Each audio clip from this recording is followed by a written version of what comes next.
தேவனுடைய சித்தத்திற்கு மாறாக நடைபெறுகிறதற்கு, செயலாக்கம் செய்கிறதற்கு பிசாசே பயப்படுகிறார். பயப்படாத ஒரே இடம் இந்த பூமி மட்டுமே. அல்லேலூயா. இந்த பூமியில தேவனுக்கு பிரியமான சித்தம் நிறைவேறக்கூடாதபடிக்கு மனிதனுடைய இருதயங்களில் இருந்து எழும்புகிற எண்ணங்கள், ஏக்கங்கள், விருப்பங்கள், செயல்கள் அத்தனையும் தேவனுக்கு விரோதமான பகையாயிருக்கிறது. அல்லேலூயா, அல்லேலூயா சொல்லுங்களேன். அதுதான் இந்த வசனம் சொல்லுகிறது. எப்படி சொல்லுது?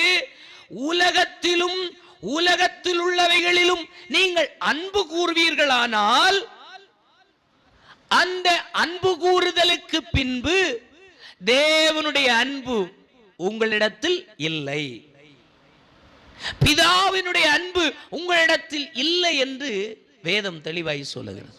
அல்லேலூயா. ஏன் இதை சொல்லுகிறது என்று சொல்லி நாம் பார்த்தோம் என்று சொன்னால், உலகத்தில் உண்டான எல்லாவற்றுக்கு மேல பிசாசின் ஆளுகையும் பிசாசின் திருசித்தங்களும் தேவனுக்கு விரோதமான பகையும் நிரம்பி கிடக்கிறது. அல்லேலூயா, அல்லேலூயா. நீங்கள் நன்றாய் புரிந்து கொள்ள வேண்டும், இந்த உலகத்தில் இருக்கிற எல்லாம் மனிதனுக்கான விஷயங்கள்.